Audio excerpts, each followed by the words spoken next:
What's up, everyone? Thanks for tuning into my channel, Jace's Own World. I've been telling you guys I don't have much to do, and I'm not making many videos on my channel. So those of you who are subscribed, I apologize. I don't have a lot of content coming out. But, as things go by, things happen with our cars. And so something just happened with my vehicle, with my MK7 GTI. And I just wanted to actually make a video because I'm like, man, not again. Not again. And we all know that not again phrase with our cars, right? So I decided to make a video just so that, I actually enjoy the moment instead of like being disappointed about it. But let's just check it out real quick.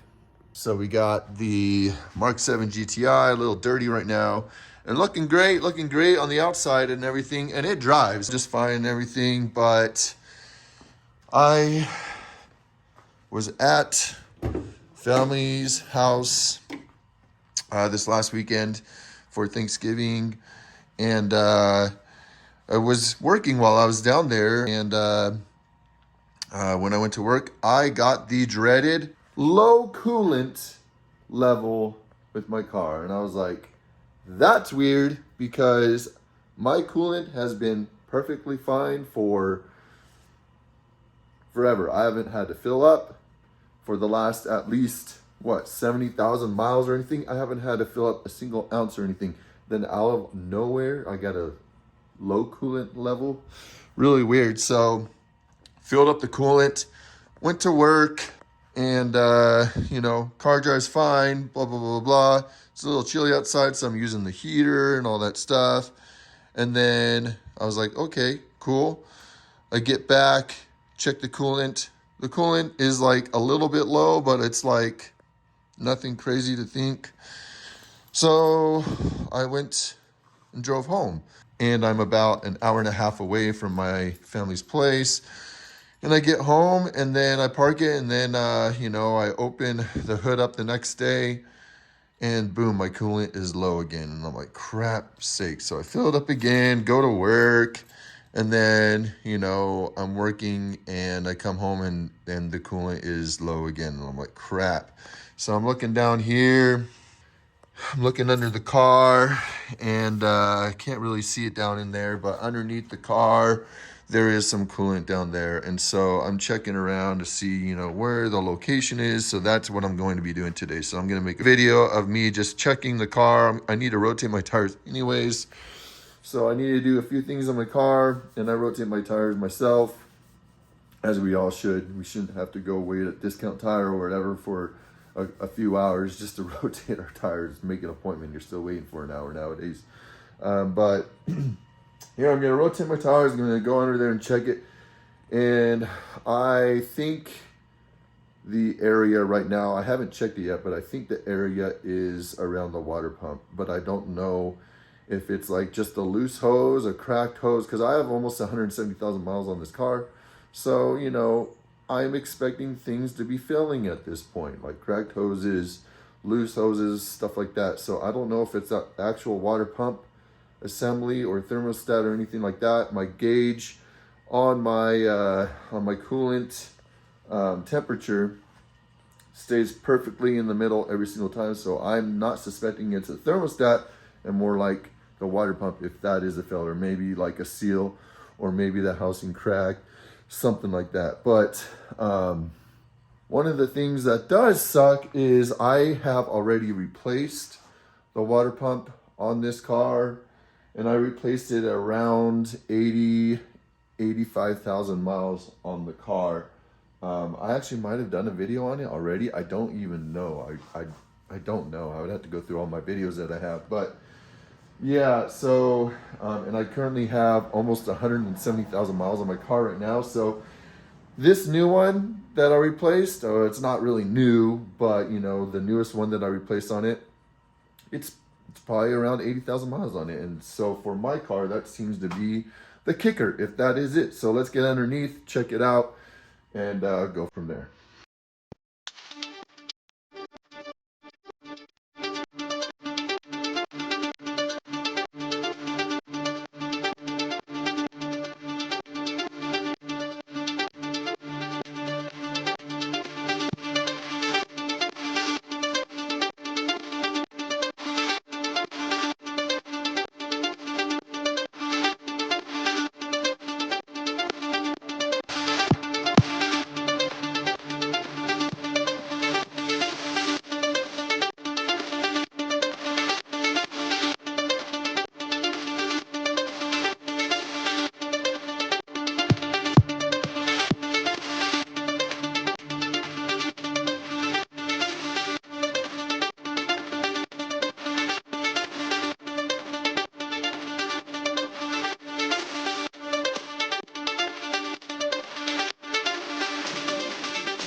Okay, so I got all my tires rotated.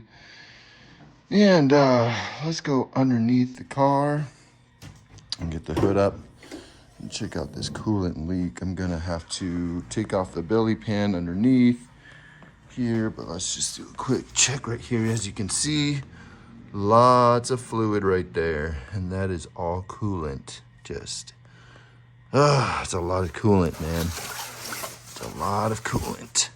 Let's get rid of that. Okay. Okay, I think I found out where the leak is. I turned my car on while I'm underneath the car. And as you can see, there's just crap all over the place. Look at all this coolant. See it right up in there.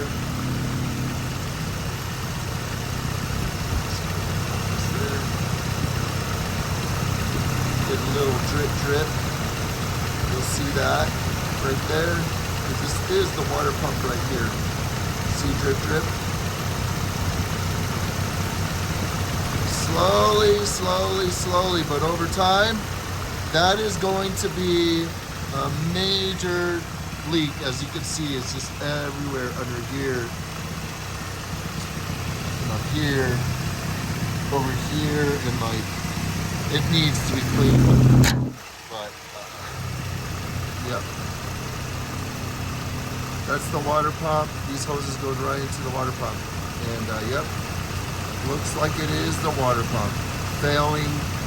I'm thinking there's probably a bad gasket right there, and that's why it's leaking, or it's cracked. One of the two. Bummer. I need a new water pump, and might as well just buy a thermostat with it too. So there you have it, guys. As you could see underneath the car, coolant coming out. There's a little drip coming right from the water pump. The car is still drivable as long as I am paying attention to the coolant level so that my car does not overheat. Like I said before, the temperature for the coolant stays right in the middle once the car is up to temperature. So, you know, there's nothing wrong with the thermostat, but when you're replacing a water pump or a thermostat on this car, it's just best to do them both at the same time. Some people have, you know, done water pumps separately because it's a lot cheaper just to buy the water pump and then connect it straight to your thermostat. But to be honest, you know, you don't really know if you have a leak in your water pump or if you have a leak in your thermostat when, you know, looking underneath. That black piece that you saw in the video underneath, that is the thermostat housing, and it's dripping from the thermostat housing. Now, obviously you would see the drip from there. You wouldn't see it from the actual water pump because it's kind of hidden on the other side. But, you know, so what I'm saying is you don't know if it's coming from the actual water pump and then dripping down the thermostat housing and then just dripping onto everything. You don't really know. So basically, when you're doing this job, you want to replace both, and you can get them together in one housing. So there's a kit on FCP Euro that you can piece together, and it includes the belt, it includes the little union piece. It's a little plastic piece with washers on it to connect I believe it's the thermostat to the block of the engine where the coolant runs through. And then it includes coolant and the bolts and everything basically necessary. Oh, and it also includes the intake manifold gasket, because I'm going to be taking the intake manifold off. And every time you take the intake manifold off to access the water pump from the top of the engine, you're going to want to replace the gasket that goes to the intake manifold. So I'm going to be doing that. So that whole kit is like 380 bucks. And I haven't called any shops around, but I'm assuming this job would probably be $1,000 plus job somewhere else. And the benefit of that is you're going to get most likely get a warranty with the work if you just take your car to the shop and they order the part, and then they provide a warranty for their labor. So that is the benefit of having a shop do it. But in my case, you know, I did my last water pump and thermostat on this car 80,000 miles ago or so. And so my original thermostat and water pump lasted me about 85,000 miles. This one, which was the newest revision at the time, lasted me 80,000 miles. So in my case of my car, it's about 80,000 miles that these things are failing so far. Others on the forums and on Reddit and all sorts of stuff, a lot of people have been having water pumps fail within 15, 20,000 miles, and it's multiple times over. And I don't know if they're doing it with warranty work, which I would assume they are because the car is newer when these things happen. And when the dealerships do this job, they actually do the job from underneath. So they're not like taking their time to scrape away any residue or clean up in there once they replace it. They're just gonna take the old one out and pop the new one back in and then send it on its way, because, you know, they don't get paid for the whole intake manifold removal and all that stuff. So that's the way they do it. And I'm assuming, you know, maybe the water pumps are failing sooner than later because of the actual way that they're doing the job. So that's the way that I'm going to do the job.